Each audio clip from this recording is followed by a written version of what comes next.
Alright guys, welcome back to the shop. Check that out. It's hard to believe that's the same machine, isn't it? Yeah, it's took a minute to get it like this. This was not a quick flip. This was not an easy flip.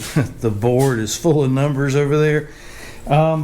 It's been fun. It really has been. It's been a lot of fun. Never lifted a three-wheeler before. It's all new. It's exciting. I can't express the gratitude that I had to Noah. Thank you, Noah, over at SwampOutlaws.com. He hooked us up with a lot of really cool and innovative parts. If you're thinking about lifting your machine up, go over to his website, put a link down in the description, check it out, tell him I sent you. It's great just to kind of go through and look at all of the options. I really had no idea how many options and how many parts he made. He's got lift kits for the first gen Big Reds, your 200Es, the second gen, which is the hardest one I think probably to lift up, the 200ES, and then the third gen, the 250ES. This is the big boy. This is the one you're gonna want. It's gonna have the most power. Physically it's the biggest one. It's full suspension front and rear. It's going to be the most comfortable of the three-wheelers to lift up. He's even got a Facebook page. Look that up, Swamp Outlaws on Facebook. Join that page, read and learn of all the different options, ask questions. It's a great community over there. If there's things you don't know, things you want to ask, that's a great place to do it. But let's get into this thing. Is it done? Not exactly. It's not done yet, but we've gotten so far into it, I thought it was time to make a video and kind of show you and kind of go over everything that we did do and done a lot. And so let's just start at the beginning. We'll start at the front. This is a 2-inch lift kit from SwampOutlaws.com. It's very simple. It's very straightforward. Any DIYer can put it in. It's literally these spacers on the front. It retains the front factory forks. Front brake line is a little snug, but it will clear. As you see, there's plenty of slop there on the front brake. The rear clears also. That was a question I got at the first video. This is his front rack. I'm most impressed by his front rack. It's really beefy. It's solid steel. It has a winch adapter here, or a winch bracket here. If you want to run a front winch, you can do that. You don't have to. You don't have to put this on, but I wanted to show it to you. Literally, it comes with the hardware that you're going to need. This is his headlight protector or guard, if you want. Comes with the hardware. It wraps around the original cage. Remember when we got this thing, there's the pile of parts over there. You see how bad off that front rack was. Our front rack was trashed, and guys, if you're in a position as I was, that you couldn't find an original front rack that was really worth buying, your front rack was messed up, this is the way to go. You can purchase this rack from him cheaper than you can buy a bent up factory rack on eBay. So go to his website, check it out. It looks great. I'd never seen one in person until he sent this one to me. I believe it's stronger than the original because it's just simpler in design. It matches right up. You'll see in the video, it just goes right on. Again, it comes with the hardware. Retains the factory headlight and cage. Everything goes back just like it was supposed to. To the novice that didn't know Big Reds, you wouldn't know that wasn't the factory front rack on there. It looks great. So that's my favorite piece. Out of everything he sent me, that's my favorite, is the rack, and I think you'll agree. If you check it out and get one, you will not be sorry. So on this machine, we needed everything. We needed wheels and tires, and as you see, we went with a 27-inch tall tire on a 12-inch wheel. Not a huge difference, but certainly gives you a little bit more lift on top of the lift kit that you put on. So take that in consideration. Just because it's a 2-inch lift, that's not counting the lift that you're going to get from the tires. I had a guy ask me about that. He said, well, if you raised it 6 inches, why do they call it a 2-inch lift? Because the suspension is lifted 2 inches. The tires are going to add to that. So that being said, if you get a 6-inch kit and you put 33s on here, then you're probably talking a foot taller than factory. So keep that in mind. Ask questions. Now these tires are a little heavier. They're a little thicker, and that's where they get their weight from. Remember, these tires are made to actually hold up a side-by-side. So keep that in mind. These tires will certainly support the weight of your three-wheeler, no problem. So let's just start here. We'll keep going in the front. I went with a set of Tusk handlebars. I have a preference. If I'm going to ride a machine, these are the bars I want. I like the angle of your wrist when I ride. The factory bar to me has more of a rotated wrist position, and I think that was common back in the 80s, and now your modern ATVs is more of a straight bar, and these have that same angle that we've grown accustomed to. And for that reason, I went with these. Because I made that decision, once you change one link in a chain, and every link past that has to accommodate. And so the first thing we run into is these bars don't have bar ends. It means you can't screw in the little plastic end that goes in here. So these are aftermarket bar ends. You can't reuse the factory ones because the bars aren't threaded. These actually have an expander inside. It's a rubber bushing, and as you compress or tighten this screw here, that expands inside the bar, and that kind of locks it into position, which holds the grip on. If you like OBI grips, you can run those. They will work on here too. That's a clamp style, but nonetheless, it's not the same threaded that you're used to bar end from the factory. I was able to save this tank, and I'm really glad I did. The plastic tank you see is over there on the floor. That's one of the things that kind of slowed this project down. That tank is faded so much. It's not red. It's kind of a pink, especially when you put it next to these fenders. And I wanted this machine to get back like it was supposed to. It was supposed to, the red needs to match. So that tank was rotted out really bad on the bottom end. So what I did is I took my time and I got some tank JB weld, and I put that over all of the soft places or pinholes that were in the bottom of the tank. And I'll show it to you. As you see here, you can, if you look really close, you can see I've got a little bit of JB weld right in here. And so what I did is I did the JB weld, but that's not what I'm counting on to seal the tank. I've used POR 15 tank sealer inside the tank, and you can see that here. This has a silver coating or silver color, if you can see the silver in there. So that's the actual coating. So here's how I think of this. The JB weld was only there to keep the tank sealer from coming out through the pinholes, okay? The tank sealer is doing the job of sealing the tank. The JB weld now is just used as body work to smooth out the rough area where the metal was actually pitted and rotted out. I was able to go back with a little palm sander and some 80 grit sandpaper and actually sand down the JB weld. And if I ran through it, if I sanded through it, that's okay, because I'm really counting on that sealer to do its job on the inside. The JB weld is just for body work on the outside at this point. And so for that reason, we were able to save the tank. Look at the tank. There's not a dent in it. And it's just a shame that it had rot in it. The great tank. I just couldn't see that tank going away. If you've priced tanks recently, anytime you can save a tank, you need to do it. It will definitely pay dividends moving forward. Plus, we've got the plastic tank. If it didn't work, it's one of those jobs. You're really not out anything trying. So by all means, get out there and try. You may surprise yourself. So same with the seat.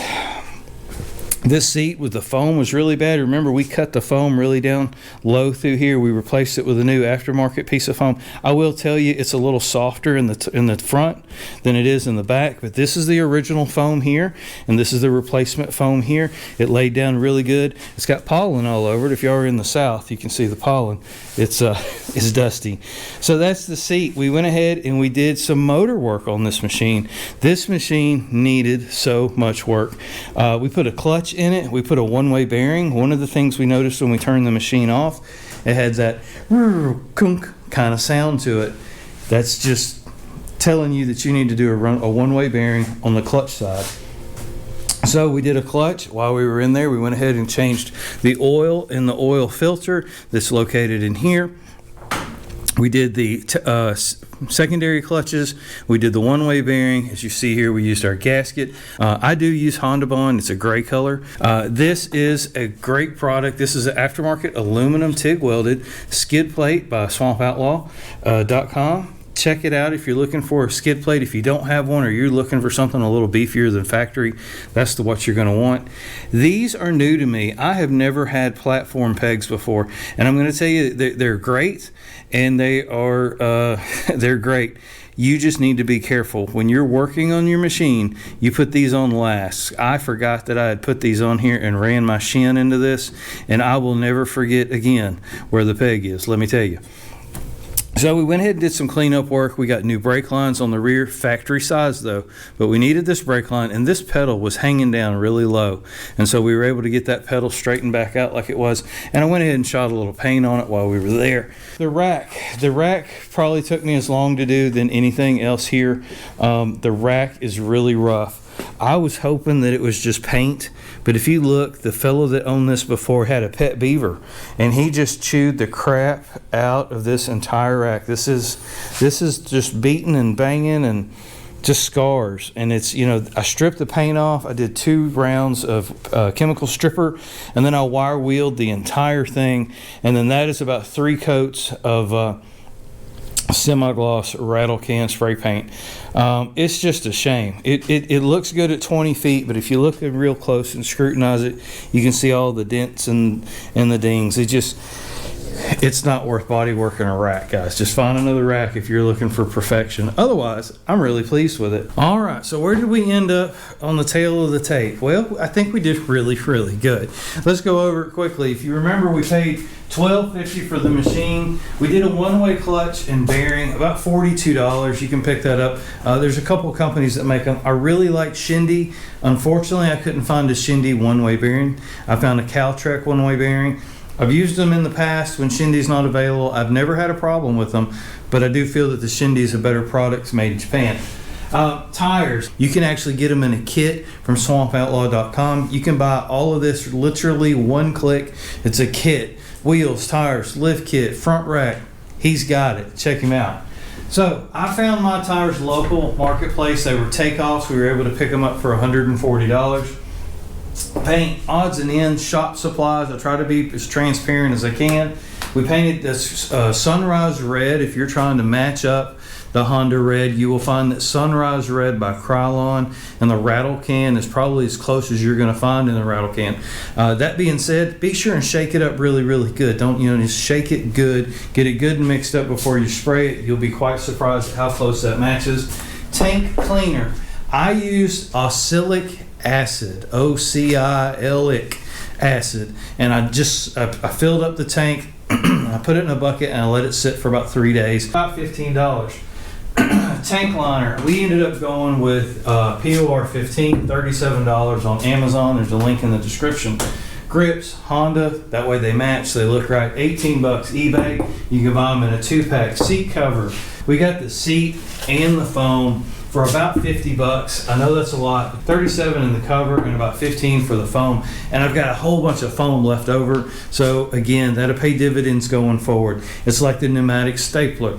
I talked about that every time I do a seat. I have paid one time, I think I paid $30 for a pneumatic stapler, and I have done 20 seats with it. It's paid for itself, is what I'm trying to tell you. The foam will pay for itself in the future as well. One set of brake shoes, $15. Brake cables, 2 cables, $27. You can get that over at our friend Curdy's at 223 Cycles. He carries Motion Pro cables. The little red plastic button, the little R for reverse, it was missing that. You just got to have it. $7 for that. I think somebody's 3D printing them right now on Amazon. That's where I picked it up, $7. Oil and filter, $15. Y'all know I buy those in bulk. You can get a 10-pack of filters for like $15. They'll last you forever. So oil and filters, we bought those in bulk. Air filter, I get the inexpensive yellow one. That's pretty much what everybody runs. About $22. They're not cheap, but compared to what else is out there, they're cheap. We're not done yet. The list gets longer. So we had to come over here to this side of the board. Handlebars with handlebar ends, about $60 is what I paid for those. That's the end caps and the bars themselves. Not a bad purchase. If you look at a factory replacement bar, that's about half price. The 2-inch wheel spacers, $35 for 2. You're only going to need 2 for this project. Wheels, $190. I found them. These are blank wheels. There's no pattern, no design. So they look the same front and rear. I really wanted to do that.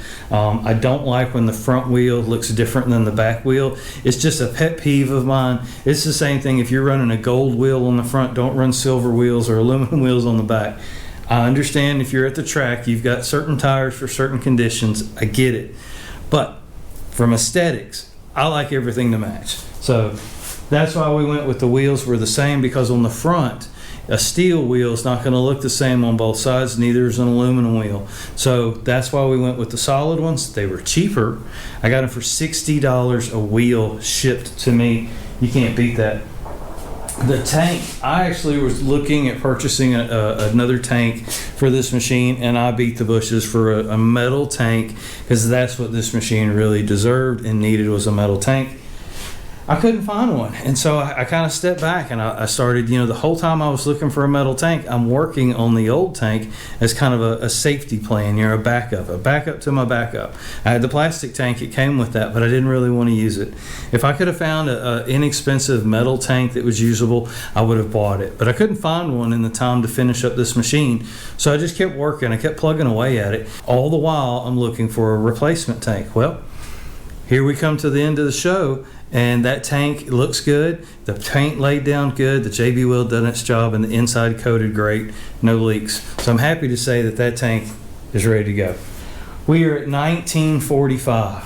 That is a ton of work for less than $2,000. I ran the numbers twice. We paid $12.50 for this machine. Did all this work. We're at $1945. Now, that does not include the items that was gifted to me from Noah. You can go ahead and add probably another $700 onto this if you were to purchase the parts. The 2-inch lift kit, the front rack, the skid plate, the headlight guard, the foot peg extenders. I mean, he sent me a huge box of stuff, and I appreciate that. Thank you, Noah. But that's where we're at. You could build this machine for about $3,000 or maybe a little less, if you wanted one. From finding something on Marketplace that was pretty rough to what we have now, I think is a home run at almost any price. So you could build this exactly what you see here, including the parts from Swamp Outlaw, and still take it to market. If you had it for sale in your area, what would have lifted? $250, new clutch, remember that, it's got some internals now, new clutch, new one-way bearing, new brakes, front and rear, the list goes on. When you write this description and you put it on Marketplace, it's going to be a big one, because you've done a ton of work.